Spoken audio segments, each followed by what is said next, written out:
जानकी जीवन स्मरण जय जय राम पार्वती पते हर हर महादेव पुंडलीक वरदा हरि विठ्ठल श्री अनंत कोटी ब्रह्मांड नायक राजाधिराज सच्चिदानंद सद्गुरु श्री ब्रह्म चैतन्य महाराज की जय। श्री महाराजांच्या सेवेमध्ये आपण दासबोध बघत आहे। कालपर्यंत आपली 2 दशक पाहून संपली। आज आपण 3ऱ्या दशकाला स्वगुण परीक्षेला सुरुवात करूया। पहिला समास आहे जन्म दुःख निरूपणाचा। या समासामध्ये मुख्यतः समर्थांनी जन्म हे दुःखाचं मूळ आहे ही गोष्ट आपल्यावरती ठसवली आहे। जन्म दुःखाचा अंकुर, जन्म शोकाचा सागर, जन्म भयाचा डोंगर चळेना ऐसा, अशी सुरुवात ते करतात। या समासामध्ये जन्म घेतल्यानंतर मनुष्याची कशी दुःख परंपरा सुरू होती हे समर्थांनी मांडलेलं आहे। आता मातेच्या उदरातून जन्म होणं ही लांबची गोष्ट झाली। मुळात जीव गर्भामध्ये कसा येतो आणि कसा तो दुःखामध्ये अडकत जातो इथपासून समर्थांनी वर्णन केलेलं आहे।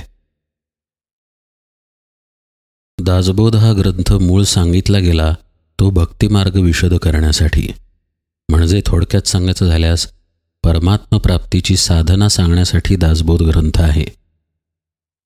परमार्थ म्हणजे तरी काय? परम अर्थ तो परमार्थ, भगवंताची प्राप्ती करून घेणे, आपल्या आत्मस्वरूपाची ओळख करून घेणे म्हणजे परमार्थ। आता आपलं आत्मस्वरूप आपल्या अंतरामध्ये वस्ती करून आहे इथपर्यंत तर सगळ्यांना कळलं। या आत्मस्वरूपाच्या प्राप्तीच्या आड नेमकं येतं काय? येतो तो अहंकार, आड येते ती आपली देहबुद्धी, आपलं जीवपण। म्हणूनच समर्थांनी सुरुवातीला जे समास सांगितलेले आहेत त्यामध्ये जीवाचं स्वरूप कळून येतं। आता मागच्याच दशकामध्ये आपण रजोगुण, तमोगुण, सत्वगुण वगैरे पाहिले। या सर्व गुणांनीच जीव बांधला गेलेला आहे। तसंच या दशकाच्या सुरुवातीला जन्मदुःख निरूपणामध्ये समर्थ हा जीव मातेच्या उदरातून बाहेर कसा येतो याचं वर्णन करतात। त्या विस्तृत वर्णनात आपण जायला नको, पण मुख्यतः त्यांना काय सांगायचं आहे ते पाहूया। जन्म जीवाचे मीपण, जन्म अहंतेचा गुण, जन्म हेची विस्मरण ईश्वराचे। भगवंताचा विसर आपल्याला पडलेला आहे तो मुळात जीवपणामुळे पडलेला आहे आणि ही परमार्थ मार्गातील मोठी अडचण आहे। म्हणून या जन्माला समजून घेण्यासाठी समर्थांनी हा समास सांगितला। आता त्या प्रक्रियेत आपण जायला नको की कसा मातेच्या उदरामध्ये गर्भ वाढतो, जन्माला येतो वगैरे वगैरे। इथे मुद्दा महत्त्वाचा हा आहे की या जीवपणामुळं भगवंताचा विसर पडलेला आहे, अहंता येऊन चिकटलेली आहे। मग साहजिकपणे एक विचार समोर येतो की जी गोष्ट मला जन्मापासून चिकटलेली आहे त्यातून आता बाहेर पडायचं कसं काय? समजा आपण एके ठिकाणी नोकरी करतोय। नोकरीत चिकटलो खरं आपण, पण चिकटल्यानंतर आपल्याला असं जाणवायला लागलं की आता या नोकरीतून सुटायला पाहिजे। मग आपल्याला कुठल्या कुठल्या गोष्टी नोकरी सोडायला भाग पाडतात? एकतर नोकरीच्या ठिकाणी मला पगार न मिळणे, वागणूक बरी न मिळणे अशा अडचणी आल्या पाहिजेत, किंवा माझ्यामध्येच काहीतरी असा दोष उत्पन्न झाला पाहिजे की मी नोकरी करू शकणार नाही, किंवा मला दुसरीकडे कुठेतरी यापेक्षा चांगली नोकरी मिळाली पाहिजे, चांगल्या पगाराची वगैरे, तर मग मी असलेली नोकरी सोडेन। आता आपला जीव या देहामध्ये अडकून त्याला जीवपणा आलेला आहे, अहंकाराची बाधा झालेली आहे। जीव स्वतःला देहच समजतोय आणि हे त्याचं प्रमुख अज्ञान आहे। आता यातून बाहेर पडण्यासाठी निदान आपल्या देहाचा किंवा या जीवपणाचा तरी कंटाळा यायला पाहिजे। या तत्वज्ञानाला समजावून देण्यासाठी समर्थ रामदास या जीवाचे शरीराच्या माध्यमानं काय काय हाल होतात याचेही वर्णन करतात। पुढे त्यांनी हे वर्णन अ, ब, क, ड अशा भागांमध्ये केलेलं आहे। स्वगुण परीक्षा अ, स्वगुण परीक्षा ब, स्वगुण परीक्षा क आणि ड। या सगळ्यांमध्ये त्यांनी हेच सांगितलेलं आहे की जन्माला आलेला माणूस वासनेच्या अंगानं कशी स्वतःची फरफट करून घेतो. आधी तरुण असतो, मग कसा त्यातून तो वासनेच्या आहारी जातो, मग कसा आजारी पडतो, आईवडिलांचे हाल करतो, वगैरे वगैरे. पुष्कळ वर्णन समर्थांनी केलेलं आहे. पण त्या सर्व वर्णनाचा पाया जर काही असेल तर जीवाचं वासनाभिमुख इंद्रियाभिमुख वर्तन करणं किंवा वासनेच्या संपूर्ण आहारी जाणं. असं आहारी गेल्यामुळं जीवाचे हाल हाल होतात आणि मग जीव शेवटी देहाला सोडून बाहेर पडतो. नाथ महाराजांच्या ओळीप्रमाणे जन्म घेणे लागे वासनेच्या संगे, त्याप्रमाणे देह पडला की वासनेसहित तो बाहेर पडतो आणि ज्या पद्धतीनं वासना आहे त्या पद्धतीनं पुन्हा देह धारण करतो आणि पुन्हा दुःख भोगत राहतो. जीव जन्माला येऊन त्यानं दुःख भोगली हे तर खरंच आहे, पण समर्थांनी 3 वेगवेगळ्या पद्धतीची दुःख किंवा ताप त्यापुढे मांडलेले आहेत. 6व्या समासामध्ये ते आध्यात्मिक तापाचं वर्णन करतात. 7व्या समासामध्ये ते आधी भौतिक तापांचं वर्णन करतात. तर 8व्या समासामध्ये ते आधी दैविक तापांचं वर्णन करतात. आध्यात्मिक ताप म्हणजे शरीराकडूनच होणारा त्रास, म्हणजे उदाहरणार्थ शरीराला येणारी आजारपणं. आता समर्थ रामदास यामध्ये आळसापासून ते उचकी लागण्यापर्यंत आणि पोटदुखीपासून ते अगदी म्हातारपणी होणाऱ्या आजारांपर्यंत वर्णन करतात. हा झाला आध्यात्मिक तापाचा प्रकार. आधी भौतिक ताप म्हणजे बाहेरून देहाला होणारे त्रास, म्हणजे साप चावला, भिंत अंगावर पडली किंवा देह बुडून गेला, डोंगरावरून खाली पडला, वगैरे वगैरे. आणि आधी दैविक ताप म्हणजे शास्त्रामध्ये जे मरणानंतरचे त्रास सांगितलेले आहेत, नरक यातना सांगितलेले आहेत त्या. या सगळ्या तापांचं किंवा जन्मदुःखाचं वर्णन करण्याचं कारण एकमेव आहे, ते म्हणजे आपल्या ठिकाणी वैराग्य उत्पन्न व्हावं. आपला जन्म झालेला आहे, पण भगवंताची प्राप्ती जर करून घेतली नाही तर आपली काही धडगत नाही. धडगत नाही अशा अर्थानं की जर ती प्राप्ती झाली नाही तर जीवाचे फार हाल आहेत. गोंदवलेकर महाराजांचं सुद्धा वाक्य आहे पहा, जर मनुष्य जन्माला येऊन भगवंताची ओळख करून घेतली नाही तर जीवाचे फार हाल आहेत. समर्थांनी हेच हाल वेगवेगळ्या पद्धतींनी आपल्याला सांगितले आहेत. हेतू एकच की हे सर्व ऐकून, हे सर्व वाचून, त्याचं मनन करून आपण ईश्वर भक्तीला लागावं, परमार्थ मार्गावरती यावं. हे तिन्ही जे ताप आहेत, आध्यात्मिक, आधिभौतिक, आधिदैविक वगैरे, किंवा त्याआधी जे जन्मदुःखाचं वर्णन केलेलं आहे, हे सगळं काही देहाला लागू पडतं आणि देहबुद्धीला लागू पडतं.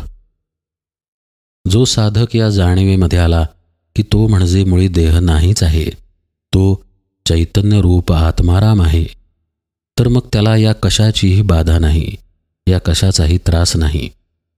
पण त्या जाणीवेमध्ये येण्यासाठी एक प्रकारची परमार्थ साधना आवश्यक आहे. त्यासाठी त्या साधनेच्या मार्गावर येणं आवश्यक आहे. आपला देह हा शाश्वत नाही, त्याला आजारपण होतं. कितीही माझा म्हटलं तरी त्याला माझ्या मनाप्रमाणे मी कायमस्वरूपी ठेवू शकत नाही. अनेकांचा हक्क त्याच्यावरती असतो, हे तथ्य कधी ना कधीतरी कबूल करावं लागतं. म्हणूनच समर्थ पुढे जाऊन मृत्यूनिरूपण करतात. 9वा समास आहे मृत्यूनिरूपण. त्याच्या सुरुवातीला समर्थ काय म्हणतात पहा, संसार म्हणजे सवेची स्वार, नाही मरणास उधार, मापी लागले शरीर घडीने घडी. प्रत्येक क्षणी आपलं शरीर मृत्यूकडे वाटचाल करत आहे, हे तथ्य ते पहिल्याच ओळीत मांडतात. आता खरं म्हणजे अलीकडच्या समासांमध्ये त्यांनी बऱ्याच दुःखाचं वर्णन केलं, तरीही ते मृत्यूचं निरूपण करतात. कारण त्या दुःखांमध्ये म्हणजे आधिदैविक, आधिभौतिक किंवा आध्यात्मिक तापांमध्ये थोडे थोडे फरक आहेत. सगळीच जणं काही आजारी पडतीलच असं नाही. सगळ्यांचा देह पुरामध्ये जाईल किंवा डोंगरावरून खाली पडेल असंही नाही. सगळ्यांना नरक यातना भोगाव्या लागतील असंही नाही. प्रत्येकाला त्याच्या त्याच्या प्रारब्धानुसार कमी अधिक कष्ट, कमी अधिक दुःख, सुख भोगावं लागतं. पण एक गोष्ट मात्र जन्मलेल्या प्रत्येक जीवाला लागू आहे, आणि ती म्हणजे मरण. मरण कोणालाही चुकलेलं नाही. जो जन्माला येतो तो एक ना एक दिवस मरून जातो, हे तरी तथ्य मानावंच लागतं. समर्थांनी याचसाठी मृत्यूनिरूपण केलेलं आहे की हे तथ्य आपल्या मनावरती ठसावं की आपला जो काही हा जन्म सुरू आहे, या जन्माला, आपल्या या देहाला शेवट आहे. अर्थ आहे ते देहामध्ये प्राण आहे, आपले श्वास सुरू आहेत इथपर्यंतच्या घटनेला. श्वास थांबले, देह पडला, मृत्यू आला की संपलं. जोपर्यंत मृत्यू येत नाही, जोपर्यंत माझ्याजवळ देह आहे, तोपर्यंत तो सत्कारणी लावणे, सत्संगतीला लावणे, परमार्थ विचाराला लावणे हे अत्यंत महत्त्वाचं आहे. हे आपल्या अंतःकरणावरती ठसावं म्हणून समर्थ मृत्यूनिरूपण करतायत. ते म्हणतात, नित्य काळाची संगती, न कळे होणाराची गती, कर्मासारिखे प्राणी पडती, नाना देसी विदेसी. सरता संचिताचे शेष, नाही क्षणाचा अवकाश, भरता न भरता निमिष, जाणे लागे. आपली वेळ झाली की एक क्षणही लागत नाही आणि मृत्यू झडप घालतो. मृत्यू असं म्हणत नाही की मी आलेलो आहे, तुला ज्या महत्त्वाच्या सह्या करून घ्यायच्या आहेत त्या करून घे, मग आपण जाऊया. समर्थ म्हणतायत, भरता न भरता निमिष जाणे लागे. इतक्या क्षणार्धात ही घटना घडते की माणसाला विचार करण्याचा वेळही मिळत नाही. ते म्हणतात, अवचिते काळाचे म्हणियारे, मारित सुटती एकसरे, नेऊन घालिती पुढारे मृत्यूपंथे. होता मृत्याचे आटाटी, कोणी घालू न सकती पाठी, सर्वत्रास कुटाकुटी, मागे पुढे होतसे. मृत्यकाळ काठी निकी, बैसे बळीयाचे मस्तकी, महाराजे बळीये लोकी, राहो न सकती. मनुष्य मृत्यू या गोष्टीसमोर हतबल आहे. त्याच्या जीवात जीव आहे तोपर्यंत तो वाटेल ते प्रयत्न करेल, वाटेल ते शक्तीचे प्रयोग करेल, लोकांना, समाजाला, समाजच काय देशालाही अंकित ठेवेल. पण मृत्यूपुढे त्याचं काही चालत नाही. समर्थ ही गोष्ट आपल्या कान उघाडणीसाठी सांगतायत की आजपर्यंत आपण जन्म कसा घालवलेला आहे याचा विचार करावा. आपल्या हातात काही श्वास असतील तर आपण परमेश्वर प्राप्तीसाठी प्रयत्न करावेत. कारण मृत्यू ही अशी एक गोष्ट आहे जी आज ना उद्या आपल्याला गाठणार आहे. मनुष्य स्वभाव असा आहे की त्याला आपले आप्तेष्ट, मित्र वगैरे मेलेले दिसतात, कळतात, पण आपणही मरणार आहोत हे मात्र तथ्य त्याला दिसत नाही. त्याकडे तो कानाडोळा करतो.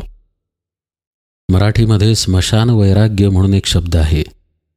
जवळचं कुणी गेलं की मनुष्य स्मशानात जातो, त्या माणसाचा देह जळताना बघतो. त्यावेळी त्याला क्षणिक असं वाटतं की अरे आपणही मरणार आहोत, सगळेच मरणार आहेत, आपल्याला काहीतरी ईश्वर भक्ती केली पाहिजे. पण जसा तो स्मशानाच्या बाहेर येतो आणि जगामध्ये पुन्हा गुंततो, तेव्हा तो हे विसरूनही जातो की काही वेळापूर्वी आपल्याला वैराग्य आलं होतं. असलं स्मशान वैराग्य काय कामाचं? क्षणिक आलेल्या वैराग्यानं मनुष्य परमार्थाला लागणार नाही. थोडा विचार करेल पण पुन्हा संसारात गुंतून पडेल. समर्थ आपल्याला जन्मदुःख निरूपणापासून अगदी मृत्यू निरूपणापर्यंत अशासाठी उपदेश करत आहेत की आपलं हे वैराग्य टिकावं, नुसतं येऊ नये तर ते स्थिर व्हावं आणि कुठेतरी परमात्मप्राप्तीचा विचार दृढ व्हावा. पुढे या मृत्यूच्या समासात विस्तीर्णपणे समर्थांनी वर्णन करून सांगितलेलं आहे की मृत्यू हा कुणालाही ऐकत नाही. यामध्ये समर्थ बलाढ्य धनाढ्यपासून भूपती चक्रवर्तीपर्यंत, हयपती गजपती नरपतीपासून ते अगदी संतांपर्यंत सगळ्यांचं वर्णन करतात की या सर्वांना मृत्यू येतो. आज ना उद्या येतोच येतो. अगदी भगवंताचे अवतार जरी झाले तरीही त्यांना मृत्यू चुकलेला नाही.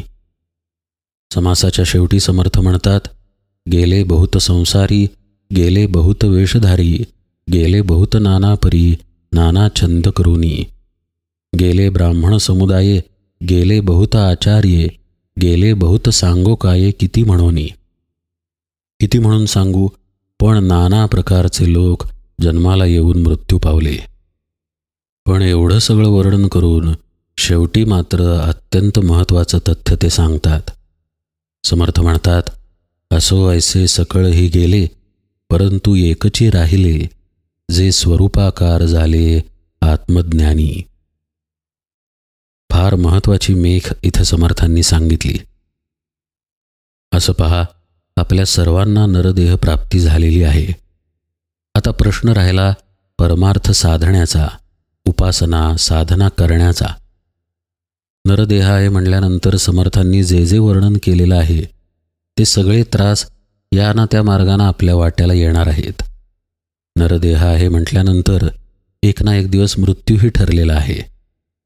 तर आता हे समजून घेऊया आणि या मृत्यूचा स्वीकारही करूया की एक दिवस आपल्याला हा देह सोडून जायचा आहे. मग महत्त्वाचा प्रश्न असा उरतो की यात अशी कुठली गोष्ट करायची की या नरजन्माचं सार्थक होईल. आता जेव्हा आपण सार्थकतेचा विचार करतो तेव्हा अशी कोणतीही गोष्ट करून उपयोग नाही ज्या गोष्टीचा आपल्या देहाबरोबर अंत होईल.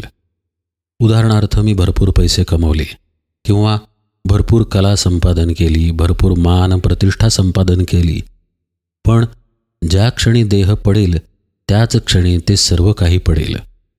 म्हणजे जर नरदेहाचं सार्थक करायचं असेल तर या देहापलीकडील काहीतरी मिळवलं पाहिजे की जे मी देह ठेवल्यानंतरही राहील. आणि समर्थ या मृत्यूनिरूपणाच्या शेवटी याच गोष्टीचं सुतोवाच करतायत.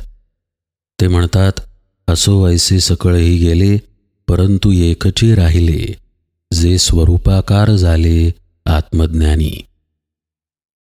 ज्यांनी आत्मज्ञान प्राप्त करून घेतलं, आपल्या स्वरूपाशी तादात्म्य ज्यांनी प्राप्त केलं, तेवढेच राहिले, बाकी सगळे मेले. मेले म्हणजे देह गेले. ज्यानं स्वरूपाची प्राप्ती करून घेतली, आत्मज्ञानाची प्राप्ती करून घेतली, त्याच्या हे लक्षातच आलं की तो म्हणजे देह नाही. देह हे फक्त त्याचं एक साधन होतं. तो मात्र सच्चिदानंद स्वरूप परमात्मा आहे. हे ज्ञान करून घेणं आणि जोपर्यंत मनुष्य देह आहे तोपर्यंतच करून घेणं हे नरजन्माचं सार्थक आहे. हाच मोक्ष आहे. हे घडावं या तळमळीनं समर्थांनी मृत्यूनिरूपणापर्यंतचा उपदेश केला. सगळं जाणार आहे, काहीही राहणार नाही. जर जाणार आहेच तर मग जे जाणार आहे ते जाऊ दे, पण जर जिवंत आहेस तर कशामुळे जिवंत आहेस त्याची ओळख जिवंत असे तोपर्यंतच करून घे. म्हणजे मग देहाची काहीही किंमत राहणार नाही. आणि जर मी देह नाहीच आहे तर त्याची किंमत नाही, मग तो असला काय आणि गेला काय. म्हणून असा मनुष्य मृत्यू होऊनही राहतो. तो स्वरूपाकार असतो, आत्मज्ञानी असतो. या दुसऱ्या दशकातल्या 9व्या समासापर्यंत समर्थांनी जो जो बोध केलेला आहे तो बरोबर घेऊन आपल्याला दासबोध बघायचा आहे. असं करायचं नाही की हा बोध आता सोडून द्यायचा. त्यांनी सुरुवात केली जन्म कसं दुःखाचं कारण आहे इथून, ते शेवट केला आत्मज्ञान मिळवण्यामध्येच सार्थकता आहे इथं. आता हे जे त्यांनी सांगितलेलं आहे याला सोबत घेऊन आपण पुढचा 10वा समास पाहायचा, वैराग्य निरूपण.